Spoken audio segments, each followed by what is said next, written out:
Do you have trust in the federal government? Well, you're not alone. A recent survey indicated that 62% trust businesses, 59% trust nonprofits, and 51% trust government. But in what context is this distrust? This is mainly revolving around satisfaction with dealing with the government and the direction that the government is headed, especially how the government is reacting to emerging technologies and its ability to hire and promote the right people. It's no secret on how slow the federal government can move sometimes, but it's not always like that, because when the pandemic happened just 3 years ago, the government adapted incredibly quick. I was in my office in Washington, D.C. one day, and the next day they were like, hey, it's time to pack it up. You got to go home. I was thinking, go home for what?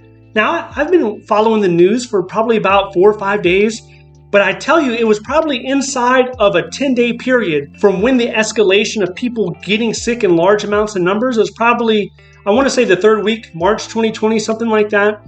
And it happened lightning quick. In terms of government moving, it happened really fast. So when it's forced to adapt, it can certainly adapt, even though now there's this huge force to get people back into the office. So why is this such a big deal?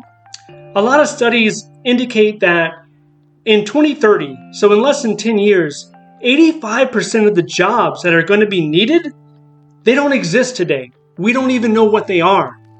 So take AI, for instance, artificial intelligence. Is this something that the government's going to lean into, or is it something that is it going to lag behind everybody else? If you look at some of the call centers that we have with the VA, the Veterans Affairs, you have the call centers there, SSA, Social Security. You have call centers there. They hire thousands of people just to call others and to pick up the phone. And there's frustration with the public. They're always complaining like, I'm on hold. I can't reach anybody. Well, there's a certain point where AI is going to be able to solve a lot of those issues. If you want to schedule an appointment, AI will probably do that for you. If you want information about a specific illness or about a specific medical provider, AI will probably do that for you too. Now, with that, there comes a fear. Is my job safe? Do I have job security? Are we just going to lay off all the call workers? Is that what we're going to do? I don't think that's it. I think it's going to come down to retraining. These individuals will get retrained and they're going to find jobs maybe within that agency. And that could be a stipulation. As you adopt these emerging technologies, the agency might need to be responsible for shifting this manpower in order to have them retrained in another area where they can still work and earn a meaningful wage by contributing. And another one is with the TSA, right? You go to the airport and do the body scans and they're screaming at you, take your shoes off, put your shoes on, get your computer out. All that chaos that's happening. A lot of that might end up getting replaced as well. So these federal employees that we have currently, they're going to need to learn new skills, and that's going to come with training. Not just that, but we need to ensure that we have the right people getting promoted. And that could be a problem. And it's not just a problem with the government, it's a problem with all jobs everywhere. And it's been a problem since the beginning of time. And the problem comes down to favoritism, right? We like certain individuals. They might not be the best performers, but we like them, they like us. A relationship is somewhat formed and we favor them.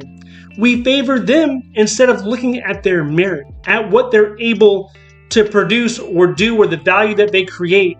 So that's something that still exists.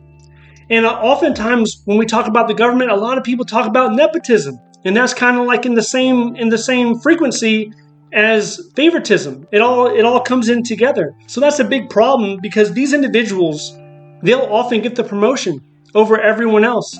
And when somebody less competent, less deserving gets the promotion, well, that breeds distrust within the whole organization. A lot of people just want to leave, right? They don't even feel comfortable in that environment, even if they're getting paid well. They're getting paid $100,000, $120,000, but they see this disparity in the office and they don't feel good about it. They're going to jump to another area. And I've heard it from conversations here and there where certain people say, that job posting, that was for me. They posted that up there for me. And in reality, it's showing anybody can apply for it. So why are we playing those games where we have an internal candidate already in mind, but we're going to post it out to the open? There's got to be another way where we can promote internally, but we don't have to give everyone else the false hope that they might actually get selected, or even worse, drag people into an interview with no intentions of hiring them. So aside from that, the government might need to look at investing in more equipment. They do a pretty good job for the most part when it comes to computers, but as soon as we were doing meetings, we were doing online Zoom meetings or Skype meetings, or some people had Microsoft Teams. A lot of people weren't really well trained with the software, so some people, they would log into a meeting and all you would see is their forehead, or you would see like their cat running around, and there was no lighting, of course. So maybe they could buy some lights, buy some microphones. There's probably more that could be done in that regard.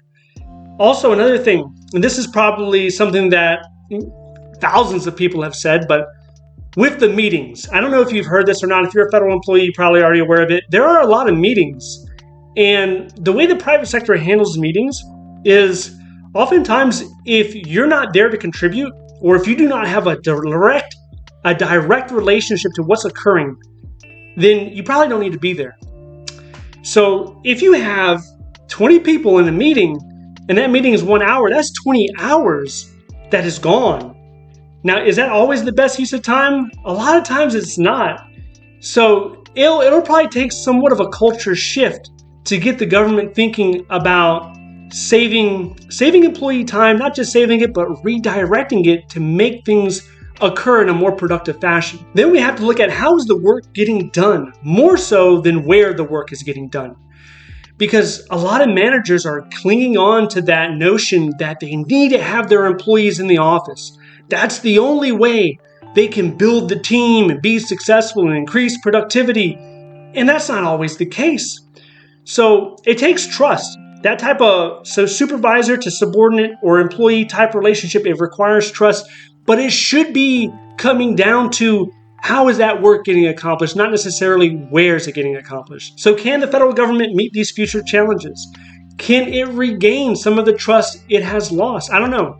You let me know down below. All right, so if you're still looking for a government job, maybe you're looking for a new government job, usajobs.gov just posted a social media post recently that shows people how their education lines up more specifically with their job series.